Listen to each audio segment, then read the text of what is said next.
Kasi bagay. Eh, tawag ka na maabot rataan ng panahon nga, tawag ka na magsuknaay ta kung sa inyo sa ito ang gitawag. At the same time, o yung totoo, sa standpoint ni Sir Bitonio, na wa nagpasabot nga dili litra por litrang mabasa, di matinuod.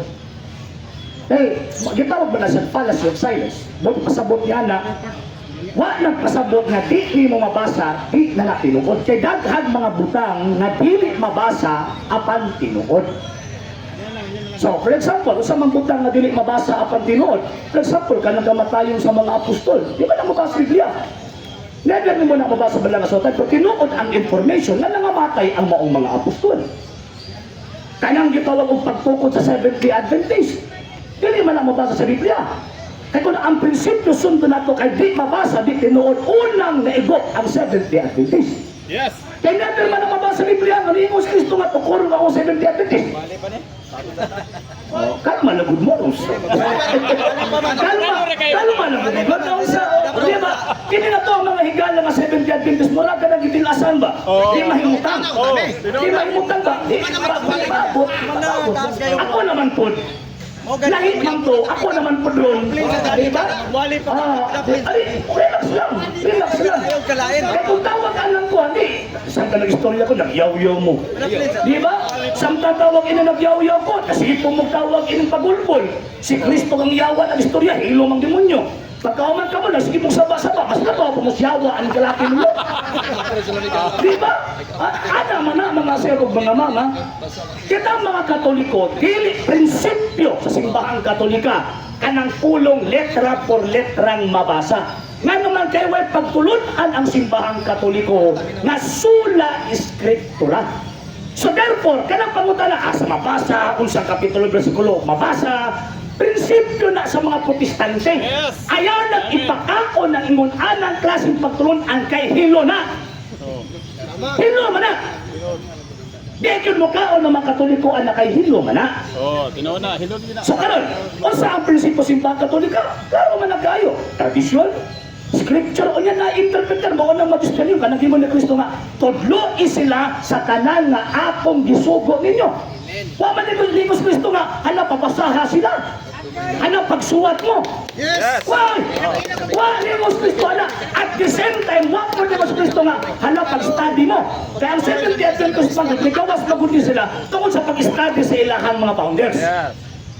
Hindot ko ang Seventh-day Adventist tungkol sa pag-estudyo sa ilang mga founders, wa man as Biblia. Barugay niyo barugay. Di ba? Ulat na. Papato paghilom lagi mo, kaya kanyang mahlaptan. Di paghilom lagi.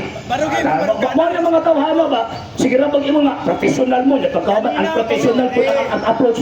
Ulat lang. Kamu na mo si pagulbol mo na may pirahan mo. Katoliko sa. Di ba? So ayaw mo si pagulbol, kaya para di mo matirahan. Hilom, isipra sa lang baba, niya utong lang. Kung di ka kwanta, uli. Diba? Ano mo na? Kung di ka kwanta, uli. Sige loko. Ayaw ba? Hulat lang. Luki pa na yawa ni mo, ano yung kiniminaw. Di ba paminaw sa mo? Paminaw ka para masaptan ninyo ang pagtulunan mo. Naon sa man, ang among pagtulunan, klaro na. Nagdili ni mo sakay anang letra por letrang mabasa. Nga naman kay di man na among teaching. Kami ang naay katungod na mangutanan ng mga. Nga naman kay inyo ang teaching. Asa sa Biblia kapitulong versikulo ang dilitok ni Kristo ang Seventh-day Adventist. Wow, sa Biblia. Kung ang prinsipyo di mabasa, di pinood. So therefore, ang Seventh-day Adventist number 1 na pigi. Diba? Yan mo, hindi man na among teaching. Kaya among teaching, contextual, empirical, at the same time, implied po na ebidensya. Ha? Bagay namang implicit na may ebidensya. O sa may ebidensya, mabita mo ganang pagkasaysayan. Wanang mo ganang pagkasaysayan na naman sa inong nga pag-prove na ang atuang interpretation na sa pagbasa sa Biblia, klaro na nagdili opinion. Kaya kung magtawag ining basa-basa ka, yung pagkawaman ng imuhang tawag ining interpretation, why gibasihan, useless na. Opinion na. Sa hindi pa po nakapag-follow sa mga pages po natin, i-follow nyo po yung mga pages po natin, RJ Horolanciano II TV, Argumento page, Kuya Apologies TV page, and RJ's Vlog 2022. And pwede rin po kayo mag-send po dyan ng Facebook stars. And also, sa atin po mga channels, sa hindi po nakapag-subscribe, subscribe po ninyo yung mga channels natin, The Lay Catholic, Apologies International Official, RJ Sanado II TV, Kuya Apologies TV, and Barrio Kawayan Religious Forum. And pwede rin po kayo mag-send po dyan ng super sticker, super chats, and super thanks. And maraming salamat po sa mga kapatid at mga Katoliko na always pong tumutulong sa programa po natin. Maraming salamat po. Nang dahil po sa tulong at suporta po ninyo, ang programa pong ito, until now, andito pa rin po sa social media. And until now din po, nangangailangan pa rin po tayo sa tulong at suporta po ninyo dahil wala po kami magagawa rito mga sir, mga ma'am, kung wala po yung tulong at suporta po ninyo. Sa gusto pong tumulong, sa gusto pong sumuporta, pwede po ninyong ipadala ang tulong at suporta po ninyo sa pamamagitan po ng ating mga account numbers dyan po sa ating pong screen. And pwede niyo po kaming i-message sa ating pong page kung via remittance po yung papadala po ninyo.